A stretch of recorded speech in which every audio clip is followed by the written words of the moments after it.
ಹೃದಯದ ತುರ್ತು ಪರಿಸ್ಥಿತಿಗಳನ್ನು ನಿರ್ವಹಿಸಲು ಎಸ್ಟಿ ಎಲಿವೇಟೆಡ್ ಮಯೋಕಾರ್ಡಿಯಲ್ ಇನ್ಫ್ರಾಕ್ಷನ್ ಕಾರ್ಯಕ್ರಮದಡಿ ಒಟ್ಟು 9 ಇಸಿಜಿಗಳನ್ನು ಮಾಡಲಾಗಿದ್ದು 13,933 ತೀವ್ರ ಹೃದಯಾಘಾತದ ರೋಗಿಗಳನ್ನು ಪತ್ತೆ ಹಚ್ಚಿ ಇವರಲ್ಲಿ 7,668 ರೋಗಿಗಳಿಗೆ ಚಿಕಿತ್ಸೆಯನ್ನು ನೀಡಲಾಗಿದೆ.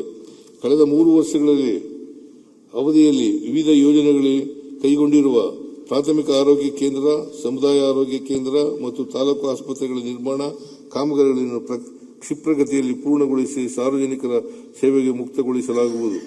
ಆರೋಗ್ಯ ಇಲಾಖೆಯಲ್ಲಿನ ಮೂಲಸೌಕರ್ಯ ಅಭಿವೃದ್ಧಿಗಾಗಿ ಪ್ರಸಕ್ತ ಸಾಲಿನಲ್ಲಿ 9,000 ಕೋಟಿ ರುಗಳ ಅನುದಾನವನ್ನು ಒದಗಿಸಲಾಗುವುದು.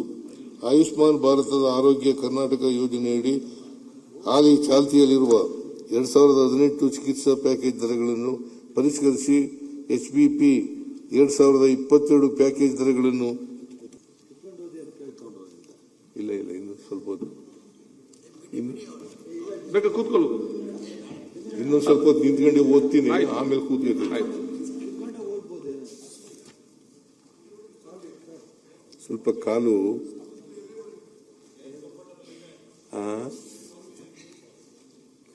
ನೋಡ್ತೀನಿ, ಇನ್ನೊಂದು ಸ್ವಲ್ಪ ಹೊತ್ತು ನಿಂತ್ಕೊಂಡು ಓದ್ತೀನಿ. ನೋಡ್ತೀನಿ, ನಾನು ಯಾವಾಗ ಕೂತ್ಕೋಬೇಕಾಗ ಕೂತ್ಕೋತೀನಿ, ಕಷ್ಟ ಆದಾಗ ಕೂತ್ಕೋತೀನಿ.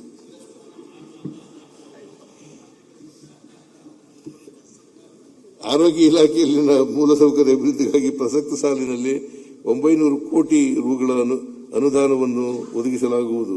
ಆಯುಷ್ಮಾನ್ ಭಾರತ ಆರೋಗ್ಯ ಕರ್ನಾಟಕ ಯೋಜನೆಯಡಿ ಹಾಲಿ ಚಾಲ್ತಿಯಲ್ಲಿರುವ 2018 ಚಿಕಿತ್ಸಾ ಪ್ಯಾಕೇಜ್ ದರಗಳನ್ನು ಪರಿಷ್ಕರಿಸಿ ಎಚ್ಬಿಪಿ 2022 ಪ್ಯಾಕೇಜ್ ದರಗಳನ್ನು ಜಾರಿಗೆ ತರಲು ತೀರ್ಮಾನಿಸಿದೆ. ಇದರಿಂದ ಬಡ ರೋಗಿಗಳಿಗೆ ಉತ್ತಮ ಗುಣಮಟ್ಟದ ಆರೋಗ್ಯ ಸೌಲಭ್ಯ ಸಿಗಲಿದೆ. ಅದಕ್ಕಾಗಿ 400 ಕೋಟಿ ರುಗಳನ್ನು ಹೆಚ್ಚುವರಿಯಾಗಿ ಒದಗಿಸಲಾಗುವುದು. ಸದರಿ ಯೋಜನೆಯನ್ನು ಯಶಸ್ವಿನಿ ಕರ್ನಾಟಕ ಕಟ್ಟಡ ಮತ್ತು ಇತರ ನಿರ್ಮಾಣ ಕಾರ್ಮಿಕರ ಕಲ್ಯಾಣ ಮಂಡಳಿ, ಕಾರ್ಮಿಕ ರಾಜ್ಯ ವಿಮಾ ಯೋಜನೆ ಮತ್ತು ಅನ್ವಯಿಸುವ ಇತರ ಯೋಜನೆಗಳ ಅನುದಾನವನ್ನು ಒಗ್ಗೂಡಿಸುವ ಮೂಲಕ ಅನುಷ್ಠಾನಗೊಳಿಸಲಾಗುವುದು. ರಾಜ್ಯದ ಜಿಲ್ಲಾ ಮತ್ತು ತಾಲೂಕು ಮಟ್ಟದ ಆಸ್ಪತ್ರೆಗಳಲ್ಲಿ ಸಮಗ್ರ ಆಘಾತ ಆರೈಕೆ ಟ್ರಾಮಾ ಕೇರ್ ಸೇವೆಗಳನ್ನು ಒದಗಿಸಲು ತುರ್ತು ಚಿಕಿತ್ಸಾ ವಿಭಾಗ, ಶಸ್ತ್ರಚಿಕಿತ್ಸಾ ಕೊಠಡಿ ಮತ್ತು ಐಸಿಯುಗಳನ್ನು ವೈದ್ಯಕೀಯ ಉಪಕರಣಗಳು ಮತ್ತು ಸಾಧನಗಳನ್ನು ಹಂತ ಹಂತವಾಗಿ ಪೂರೈಸುವ ಮೂಲಕ ಮೇಲ್ದರ್ಜೆಗೆ ಏರಿಸಲಾಗುವುದು. ಪ್ರಸಕ್ತ ಸಾಲಿನಲ್ಲಿ 45 ಕೋಟಿ ರುಗಳ ಅನುದಾನವನ್ನು ಒದಗಿಸಲಾಗುವುದು. ತೀವ್ರತರವಾದ ಅಪೌಷ್ಟಿಕತೆಯನ್ನು ಸಿವಿಯರ್ ಅಕ್ಯೂಟ್ ಮಾಲ್ ನ್ಯೂಟ್ರಿಷನ್ ಹೊಂದಿರುವ ಮಕ್ಕಳಿಗೆ ವೈದ್ಯಕೀಯ ಮತ್ತು ಪೌಷ್ಟಿಕಾಂಶದ ಚಿಕಿತ್ಸೆ ನೀಡಲು ಈಗಾಗಲೇ 86 ತಾಲೂಕುಗಳಲ್ಲಿ ಪೌಷ್ಟಿಕ ಪುನಶ್ಚೇತನ ಕೇಂದ್ರಗಳು ಕಾರ್ಯನಿರ್ವಹಿಸುತ್ತಿದ್ದು, ಇದನ್ನು ಉಳಿದ 63 ತಾಲೂಕುಗಳಲ್ಲಿ ಸ್ಥಾಪಿಸಲಾಗುವುದು. ಇದಕ್ಕಾಗಿ 6 ಕೋಟಿ ರುಗಳನ್ನು ಒದಗಿಸಲಾಗುವುದು. ಕಡಿಮೆ ಜನನ, ತೂಕದ ಹಾಗೂ